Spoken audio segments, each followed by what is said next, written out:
Sumo Logical AI, OpenAI's Mixpanel mix-up, HPE preps a Pentagon project, Takeover scamming for fun and profit, AWS and Google attempt to make multi-cloud easy, again, LogicMonitor catches Catchpoint, and we're going to take a closer look at Apple's AI executive exit in this week's episode of the Tech Field Day Rundown.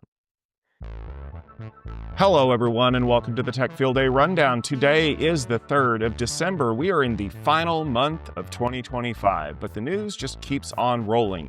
And we hope that you're doing something rather secure today for all of those holiday packages that have probably been delivered to your doorstep recently. Did you know it's National Package Protection Day? Who could have known? But joining me, of course, is my protection, my bodyguard, and the guy who makes sure that I don't mispronounce any more names, Mr. Alastair Cooke. Al, it's good to see you again.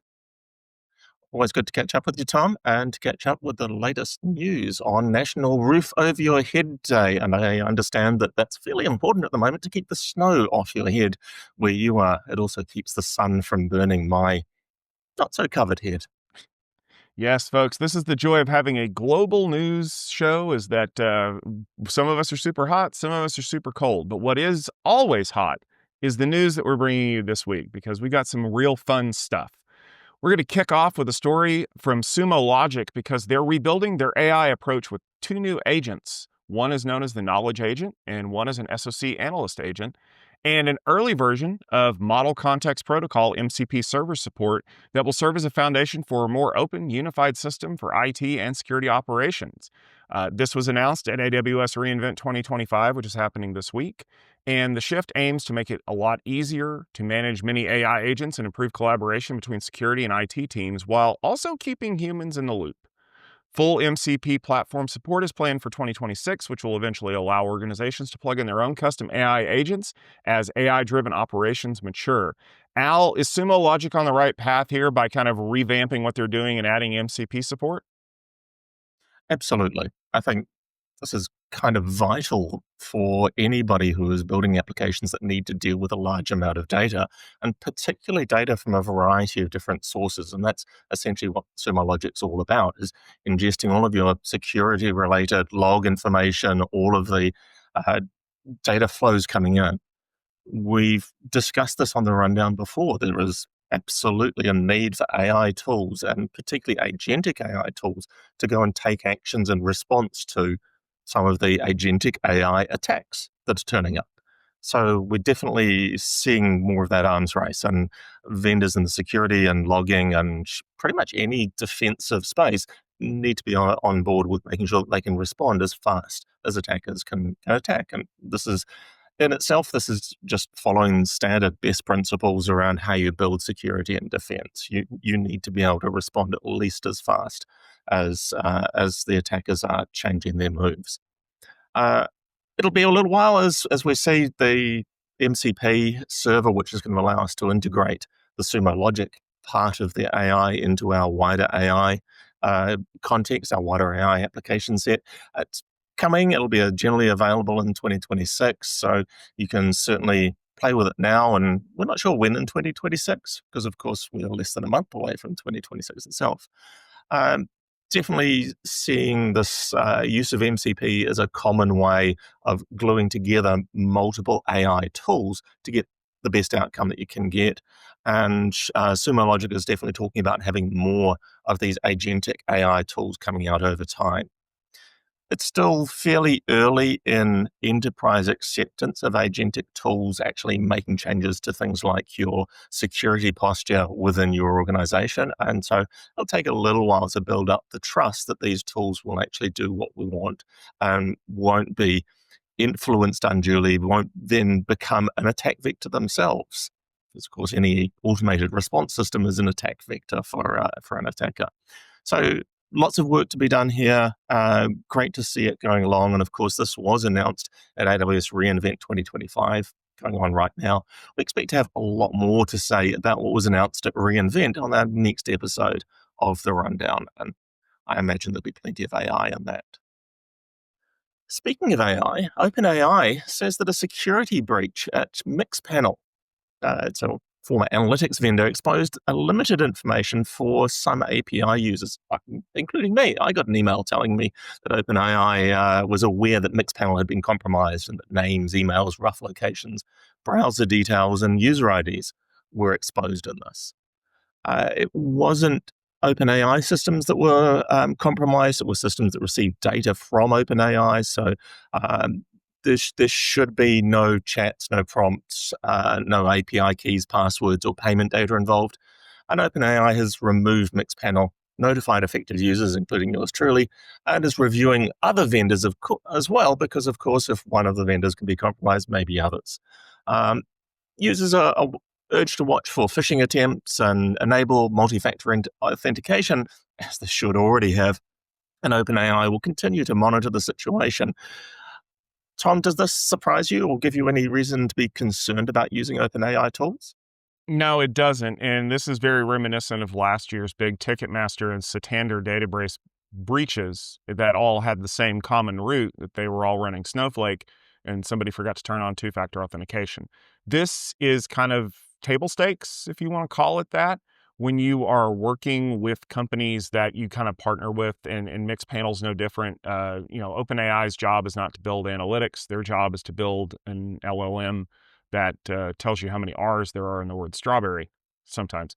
But what they're really doing is they're offering these integrations with tools like Mixpanel to say, okay, well, if you want to farm this data out to these people, then we'll do that and let you kind of do whatever you want to do.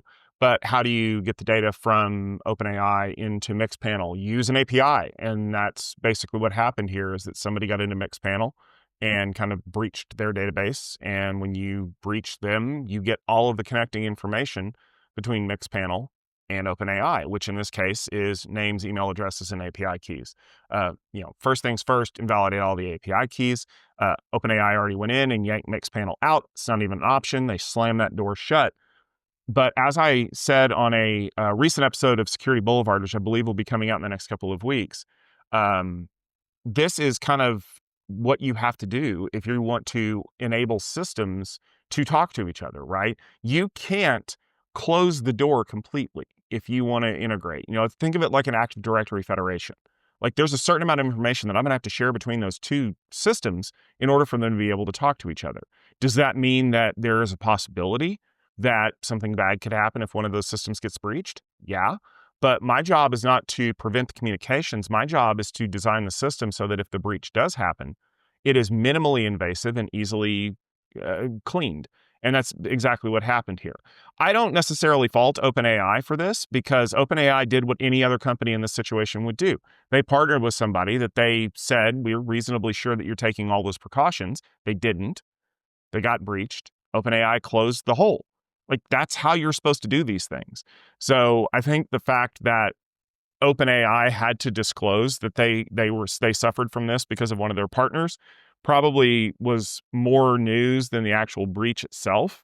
But I don't know that how you could have prevented this if you're OpenAI, other than saying, well, we're not going to partner with anybody, which honestly reduces the utility of using OpenAI in the first place. So, lesson out there to all of my security friends. Well, two lessons. One, make sure you're subscribed to the Security Boulevard podcast that we produce here at the Futurum Group. But second thing is, make sure that your defenses are ready to step forward just in case someone manages to breach you and get on the beach, so to speak. HPE won a $931 million 10-year contract to expand the Defense Department's secure private cloud. The project uses HPE's GreenLake platform to give the military cloud-like flexibility while keeping sensitive data on controlled infrastructure. It supports multi-tenant workloads, central management, and AI-ready systems, which is another step in the Pentagon's ongoing IT modernization push. Al, we've covered the JEDI contract a number of times in the past, and that was a whole lot of drama that I really don't care to revisit again. How did HPE slip in the back door with GreenLake and make this into something that they can hang their hat on? Well, it seems that this is a relatively small purchase. Last week on the rundown, we covered the $50 billion for Amazon or AWS build out for defense. So when we look at sub-$1 billion spend. I know it's a lot of money, and I'd much rather it was in my bank account. Uh, it's not that huge of a spend, so maybe this was just a an ongoing piece of development. Uh, I like that this is centered around HPE GreenLake private cloud being deployed and to take workloads that don't suit pushing out even into the regulated cloud environments.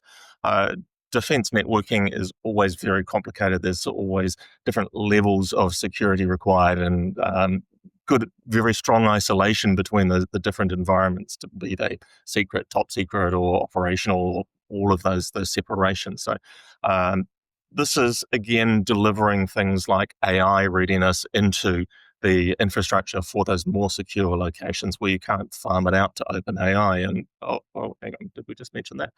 Yeah, so bringing things on premises, putting these into air-gapped locations where there is no internet connectivity provided as well, but still with centralized management across those secured networks. Across each of those secured networks, you have to manage each of them separately.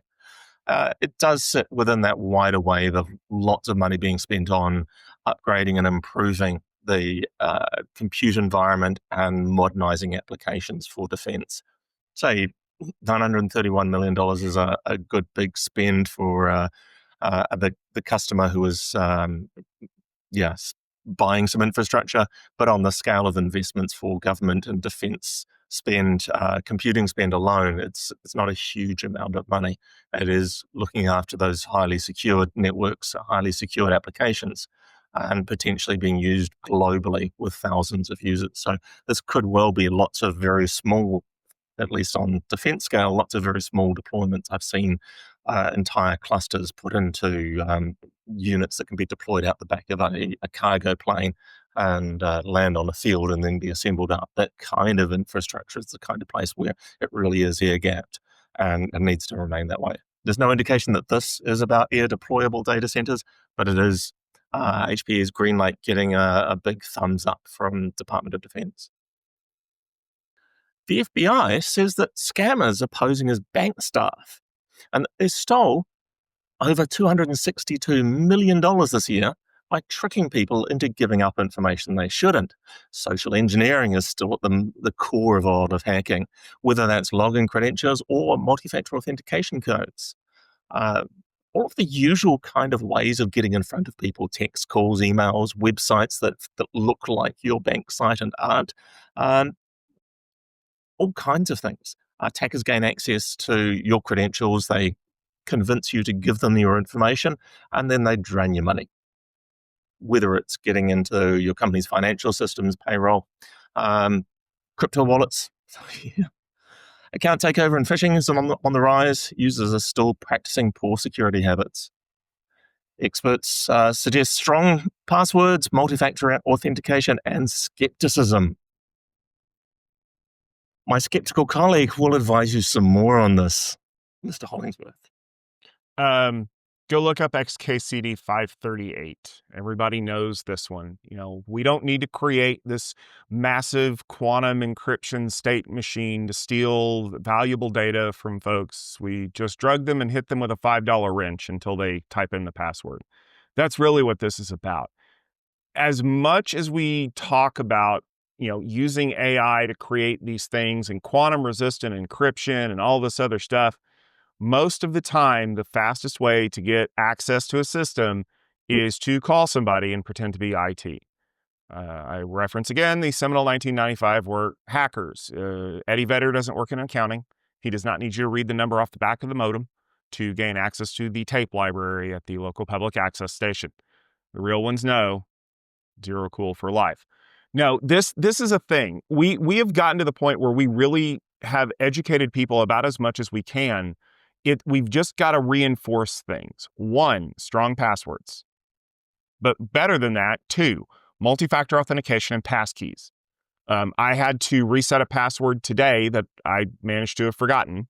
And in the meantime, when I was in there, I also turned on MFA for that account and looked around, and it didn't have passkey support, and it needs to have passkey support because that prevents these kinds of things from happening.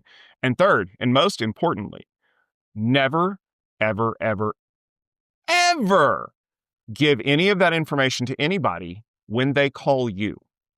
I think I've mentioned this before on the rundown, but I had a friend who called me in a panic because her daughter's Instagram account got compromised. And the way that it worked was a friend of hers on Instagram messaged the daughter and said, "Hey, I got locked out of my account. You're going to get a 5-digit code texted to you. Can you please give me that code?" Y'all know what happened next, right? Because she immediately got forced out of her account, password, email changed instantly while I was on the phone trying to troubleshoot this. Like that's how fast it takes, folks. They are really, really good at this. Never give anybody your password. Never give anybody any codes that you are texted. If you didn't request it, do not read it off to anybody. If someone calls you saying they're from IT, from support, whatever, because we all know emails are probably a scam. But even if they call you, don't answer anything. Don't give them any information. Hang up and call the number back. Because odds are good, you can spoof caller ID. I've done it before when testing systems.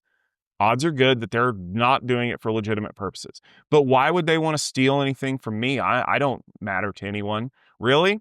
By the time they've cleaned out your bank account and your savings account and your investment account, because you use the same password on all of those, and I hope you didn't use the same password on that crypto wallet that you have hanging around on your desktop or that you've uploaded to the cloud.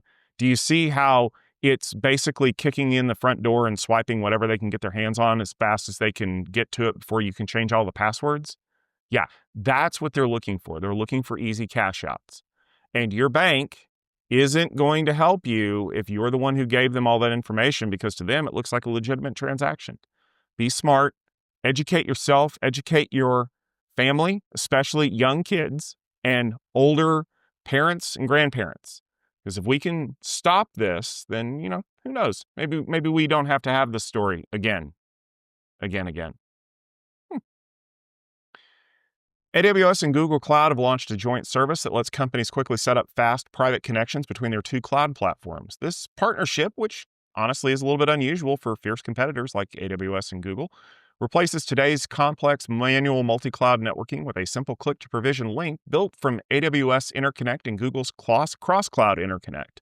The companies also released an open standard, which they want to use to encourage wider adoptions, with early users like Salesforce praising simplicity and reliability. The move reflects growing customer demand for smoother, more secure multi-cloud setups as businesses rely on more multi-cloud providers. Al, was this something that customers really were asking for, or is this an olive branch to the rest of the industry saying, "See, we can play nice"? This is absolutely something customers were asking for, and they've been asking for it so much that recently in the UK Competition and Markets Authority, both AWS and Google said it wasn't needed and that multi-cloud interoperability is not a barrier for customers. The fact that that customers cannot just simply join together the networks that they've crafted inside AWS to the networks they've crafted inside Google apparently isn't an impediment. Uh, the reality is customers want to care as little as possible about the mechanics of connecting together their hybrid multi-cloud environments. They want efficiency in that data transfer. If they've got part of an application on AWS and part of it on Google Cloud, they want to be able to get connectivity between them to be fast and efficient and as low a cost as possible. I really like that this is being described as being entirely software. Historically, whenever we wanted to connect a cloud provider's network to our own, somebody had to patch some fiber cables and we had to send somebody to a data center for it. That severely restricts our agility for making those changes, and particularly means we're not going to make them in response to something like a change in availability of services. There's a line being drawn out to AWS's outage that if there was the outage last month, if there was easier connectivity to other clouds, we could have potentially transitioned our workloads between them. I'm not sure that that's the actual reality for most customers. It is often that they have applications that live in one cloud that they need to talk to applications running in another cloud. This is definitely a good thing for customers to be able to easily interconnect between their multiple cloud providers. And if the standard is properly open and not heavily biased, we may well see uptake with other cloud providers. Of course, Microsoft Azure is the big name that's not on this announcement that would probably have been good to have on the announcement. Maybe that'll be coming shortly as well. Maybe we'll get that announcement at reInvent. Who knows? Certainly, Salesforce, a big customer, is very happy with this connectivity improvement for them. It makes it much easier to connect together parts of their applications and partner applications particularly. LogicMonitor has acquired Catchpoint to build an AI-powered observability platform designed to prevent downtime instead of reacting to it. By combining LogicMonitor's infrastructure monitoring and AI engine with Catchpoint's internet-level performance data, the new platform offers end-to-end visibility across cloud, code, and the internet. Customers get unified insights, fewer tools, and predictive alerts that fix issues before they impact users. The companies say the deal is a major shift from reactive IT to proactive AI-driven operations. How's your AI-driven operations across the internet, Tom? Well, it hasn't driven me off of a cliff yet, so I'll take that as a plus. I think this is actually a smart move on LogicMonitor's part because they really do have on-premises enterprise IT infrastructure, that market kind of locked up, right? They're iterating there by providing AI-driven insights and things like that. But what you're missing is visibility outside of the firewall. Why would that be important? I don't know what's happened in the last month. Amazon botched a DNS update. Cloudflare botched a robots file. Oh yeah, the internet went down. So my stuff online on site works. My stuff online does not. Whose fault is it? Well, we know what happens. We get the finger pointing. Whose fault is it? I don't know. How do I fix it? I don't know. But at least with LogicMonitor now having Catchpoint's visibility built in, you can figure out where the problem is to know where you need to be making the phone call to make it happen. And I think that that's something we're going to start seeing more and more. You know, we saw Cisco buy Thousand Eyes. We've heard a lot from our friends at Kentic about doing this many times at Networking Field Day, but also at Cloud Field Day and a lot of other places. And Catchpoint has also presented recently at Cloud Field Day. And I think that what you're seeing is the shift to say we need to have a source of intelligence to feed to our AI algorithms to be able to provide insights into where the problems are. Now, the outage thing is probably like the big winner here. But it's important to understand that any kind of latency or delay in the system impacts your users. And you need to be able to keep an eye on that, right? Are you seeing latency growing on a link over here? Well, maybe it's time for us to switch. Maybe we need to go to that backup MPLS circuit that we've had on hold for whatever rainy day problem that we might need to have. Or maybe we need to route traffic through our private network into a different DIA port so that we can get out and around whatever problems we're seeing. This is actually a huge problem for people right after we get back from the holidays here in December. January, usually those first 2 days in January when we're back in the office, everything just kind of falls apart because, you know, the Amazon transit gateways aren't used to getting that much traffic. Well, now with basically like a lighthouse, like an observability sphere, if you will, on what's going on out there, you can see if those numbers are ticking up, if those requests are taking longer than usual. So you can kind of calm your users down and say, okay, guys, have a glass of leftover eggnog. Let's let this storm roll past and everything will be fine. I think this is a good pickup for LogicMonitor. I'm happy that our friends at Catchpoint got a good exit. Can't wait to see how they integrate this. I'm sure we'll be talking more about this on the rundown sooner rather than later. All right, it's time for our closer look. I hope you want to talk about AI because that's what we're going to be talking about. Apple's AI chief, Giannandrea, is going to be retiring after some delays and criticism around Apple Intelligence, including the much rumored and often postponed Siri overhaul. Amar Subramanya, and I'm sorry if I butchered that, who was a former AI person at Google who was responsible for doing a lot of the Gemini stuff, been there for 16 years, and most recently left to go to Microsoft in June, will now be going to Apple. He's going to take over as the person who's going to be in charge of Apple Intelligence. He's going to report directly to Air Force One himself, Craig Federighi, and Apple's going to be reorganizing its AI teams a little bit. Giannandrea will stay on as an advisor up until spring of next year, and then he's probably going to go take his money and buy a yacht and sail around the Mediterranean or something. I don't know. But the shakeup shows that Apple really is still trying to catch up in AI, which is mirroring some other leadership churn that we've seen in other tech companies as they kind of try to adjust to what's going on. I know we talk a lot about enterprise AI adoption, but this is an interesting problem because this is pretty much consumer-focused AI. And a lot of people, if you read the forums out there, are, criticizing Apple for being behind on AI. And some other people are saying, well, I don't understand what the big deal is. And of course, there's talks about bubbles and stuff like that. Al, I'm going to let you jump in here to start. Do you think that Apple is behind? And do you think that bringing in the wizard behind Google Gemini is going to be the way to fix it? Well, Apple is definitely failing to deliver Apple Intelligence and AI the way we would expect. For me, one of the most telling things is we have a couple of delegates who will use ChatGPT on their iPhones to ask questions and get background information as we're doing our events, our Tech Field Day events. Even if they're on their iPhone, they're not asking the question of Siri, they're asking it of ChatGPT. That's pretty telling. That's saying that Siri is not keeping up with ChatGPT in terms of delivering AI, and that's fundamentally what's going on here. We'll recall that Johnny Ive left Apple and went to found an AI startup. This again follows the same idea that Apple just isn't quite getting or delivering AI as visionary people are expecting it. Whether Subramanya can come in and shake things up enough, whether he will have enough power and that he can shift the thinking in Apple to actually deliver what's needed, what's wanted here, remains to be seen. It's always a challenge coming in from outside the organization to try and make large changes, especially for an organization that has attempted to do a particular thing, AI in this case, and specifically generative AI, for a long time and has not really delivered that generative AI. It's very hard to come in then and get that transition, that sweeping transition. It's also interesting that the reporting line changes.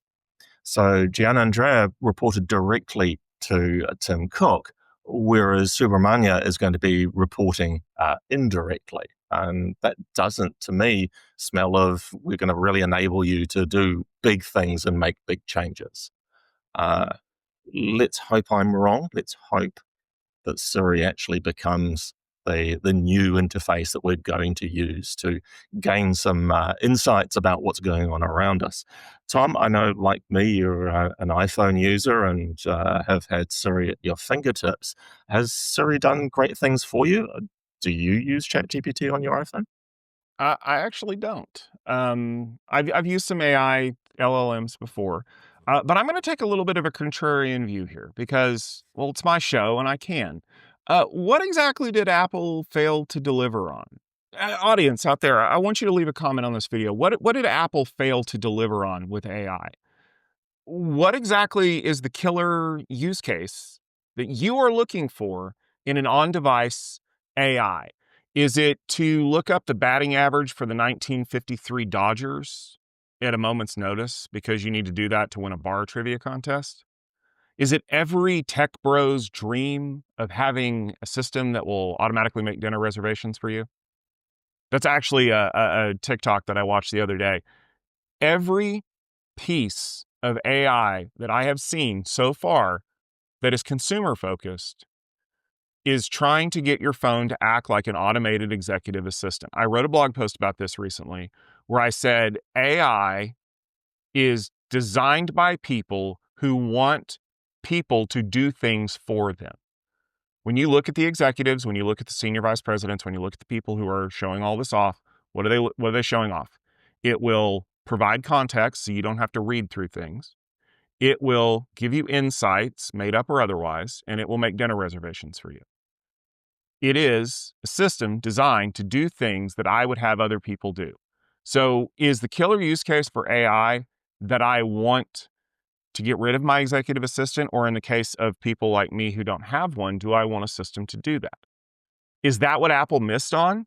Because as far as I can tell, there's some things that Siri can do that ChatGPT can't, like anything to do with the actual device that I'm dealing with. And do you know why that is? Do you know why ChatGPT can't turn on low power mode or send me a reminder for something.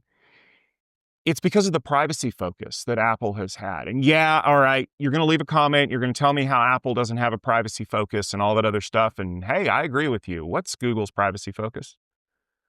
What's the Xiaomi phone's privacy focus? Do you have a list of the things that they've done? Do you have a news story from this week where a nation state asked Apple to force an app to be put on the phones? And Apple said, no, I don't think we're going to do that. Right or wrong, Apple has been focused on keeping things as isolated as possible. Yeah, that means that the lady that lives in your phone is not as functional as ChatGPT is right now. But what it does mean is that if you accidentally say the trigger word and then say a whole bunch of random stuff that you don't mean to say, it doesn't end up in an LLM database to be crunched and done all these things for years and years and years. I don't necessarily know that there is a direction for this. Because remember, when we talk about all this AI stuff that's going on the other side of the fence with the OpenAIs and the NVIDIAs and the Microsofts and the AWSs and all that other stuff, that's B2B. That is selling hardware to do inferencing, to create better models, to do what? Because again, I have to come back to Apple is a $1 trillion company that sells phones, tablets, and laptops to people. OpenAI is worth billions of dollars, and what do they sell? Because as far as I'm aware, according to the news stories that I've heard this week, they're going to have to start injecting ads into ChatGPT chats because they don't actually sell anything. They sell a subscription to a thing, and they don't bring in billions of dollars a year from that subscription. In fact, most of the time, most people who use it don't pay for it. So I'm still struggling to understand why someone who had been at Apple for several years had to be forced out of retirement, because he retired, but he didn't really retire. He was told to retire. This is a way to prevent the markets from going crazy. What is it going to take? This is not the Steve Jobs moment of I have a web browser and a phone and a PDA in a thing in my pocket. We're past that point. That was 18 years ago, folks. We're in a different world now. I don't think you're going to get the killer app that you want. Al, am I wrong?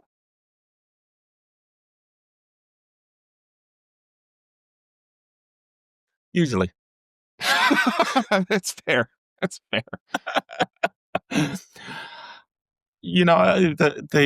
The killer app is, I think, definitely a dead term.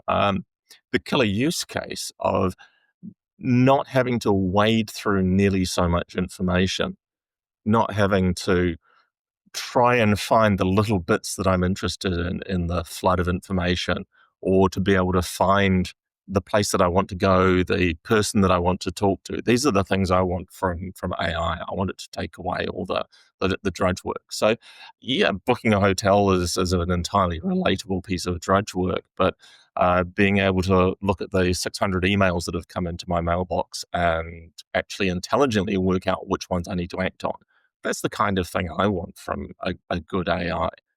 I'm not seeing. That's the opportunity is there to help us with the information overload we suffer from. And most people do suffer from too much message, too much information they need to process, and not enough insight being delivered to them. So that's what I want from an AI that I hold in my hand every day. Of course, I want it integrated with the laptop that I have in front of me for way too much of every day. And I really do want that consistent view of who I am and what I know, what I care about, rather than some very generic stuff.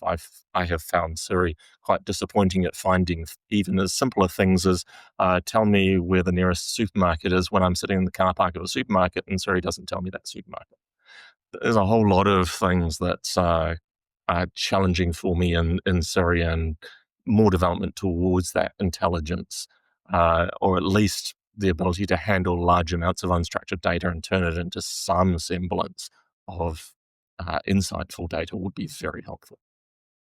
We'll just have to see what happens because, of course, this is an ongoing story, just like a lot of other things that we deal with here at the Rundown. So rest assured, when the killer Siri app comes out, we'll be sure to let you know. But we won't be asking it to tell us how to do that because, it's a little hit or miss. What's not hit or miss is, of course, all of the great events that we do. We're pretty much done with events for the rest of 2025, but 2026 is starting off with a bang, and that's because Alastair's coming back to our side of the pond to enjoy our winter again, but you've got a cool thing coming up.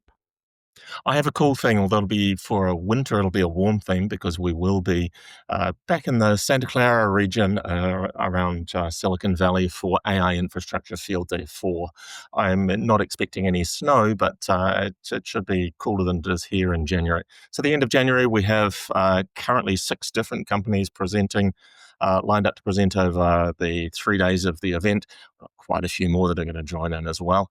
I've been building out the delegate panel, some great people, some people that I haven't had at my events before, and looking forward to having some good discussions with a collection of vendors. We've got quite a leaning towards networking for AI infrastructure in this one, so that'll be an interesting insight to see. And of course, following on in March, I return again for Cloud Field Day. Uh, Another of the events that I really enjoy is digging into what it actually means to use cloud as part of your infrastructure and looking at the realities of these hybrid multi-clouds. We covered AWS and Google joining their networks together. That kind of capability is what we'll dig into some more in Cloud Field Day 11th and 12th of March. Well, don't forget that we're always adding new stuff to the calendar every time you turn around. So just because we've announced the first couple of events doesn't mean we're not going to be in a lot of other places. TechFieldDay.com is your home for all of that stuff. So make sure you check it out. You never know when something's going to pop in. We want to thank you all very much for watching the Tech Field Day Rundown on this Wednesday. Remember that you can catch new episodes every Wednesday on YouTube, but also in your favorite podcast application of choice. We'd love it if you'd subscribe, leave a comment, leave a rating, leave a review, a thumbs up, something, because every one of those things helps people figure out if this is something that they want to be listening to. And we do appreciate everybody who has suggested stories, who has given us great reviews, who uses us as their sole source of news, because quite honestly, we try to make it fun around here. We will be back next Wednesday to talk about all the news that happened, especially the stuff from AWS reInvent, so make sure that you're tuned in for that. Until then, everybody take care of yourselves, enjoy the rest of your week, and we will see you next time.